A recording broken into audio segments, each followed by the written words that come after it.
तो मैं तुम मेरे मम्मी पापा से तो मिल ली, अब अपने घर वालों से हमारे रिश्ते के बारे में बात कब करोगी? निशांत ने सौम्या के चेहरे पर अपनी नजरें गड़ाते हुए पूछा था।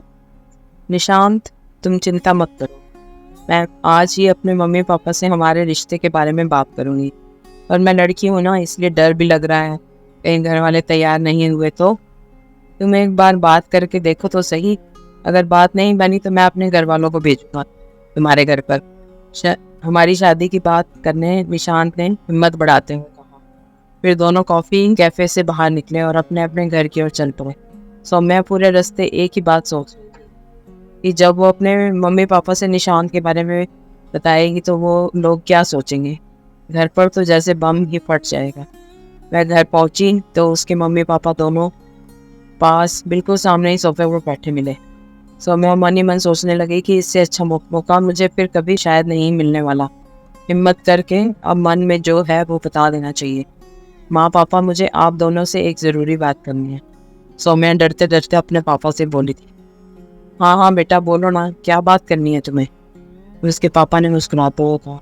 पापा, मैं और निशांत एक दूसरे को बहुत पसंद करते हैं और 4 साल से हम दोस्त हैं। अब हम दोनों शादी करना चाहते हैं। तनिक संकोच के बाद डरते डरते वह अपने पापा से बोली थी। ठीक है बेटा, जब तुम दोनों एक दूसरे को पसंद करते हो, जीवन भर साथ रहना चाहते हो, तो हमें कोई दिक्कत नहीं है इस रिश्ते से।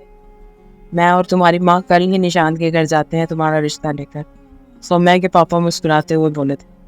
दूसरे दिन सौम्या के सारे घर वाले निशांत के घर गए। निशांत के मम्मी पापा ने भी इन लोगों के स्वागत में कोई कमी नहीं छोड़ी। शादी के संदर्भ में दोनों पक्षों में खुलकर बात हुई और फिर निशांत और सौम्या की शादी तय हो गई। एक शुभ मुहूर्त में दोनों का विवाह धूमधाम से हो गया। 5-6 महीने तो सब ठीक ठाक चलता रहा। फिर एक दिन सौम्या अपनी सासू माँ से बोली, मम्मी जी रसोई में मसाले खत्म हो गए हैं, बाजार से मंगवा दीजिए। तब सासू माँ बोली, बहू मैं तो हाथ से पीस कर ही इस्तेमाल करती रही हूँ। साबुत मसाले रसोई के डिब्बे में रखे हैं, उसे सिलबट्टे पर पीस कर इस्तेमाल करो। ना बाजार से मेरे लिए आए थे पिसे हुए मसाले, ना तुम्हारे लिए आएंगे।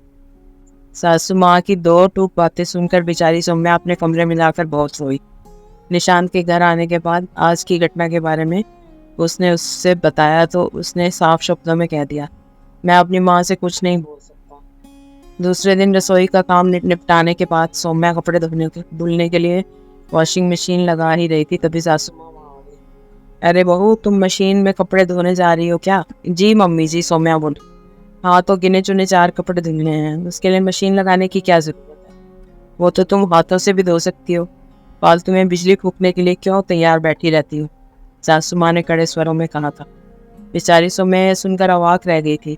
वह मन ही मन सोच रही थी कि ये कहाँ फंस गई हूँ मैं। वह रोने लगी। कुछ देर बाद शांत होते होते उसने ठान लिया था कि मम्मी जी की इस छोटी सोच को बदल कर ही रहूँ। दूसरे दिन सासू माँ के उठने से पहले ही सौम्या रसोई घर में गैस वाला चूल्हा हटाकर उसने वहाँ पर मिट्टी का चूल्हा रख दिया। उसने किसी से लकड़ी मंगवा ली और उसी से खाना बनाने लगी। जब सासू माँ सोकर उठी तो पूरे घर में धुआं ही धुआं देखकर उनको बहुत गुस्सा आया और रसोई में जाकर सौम्या पर चिल्लाने लगी।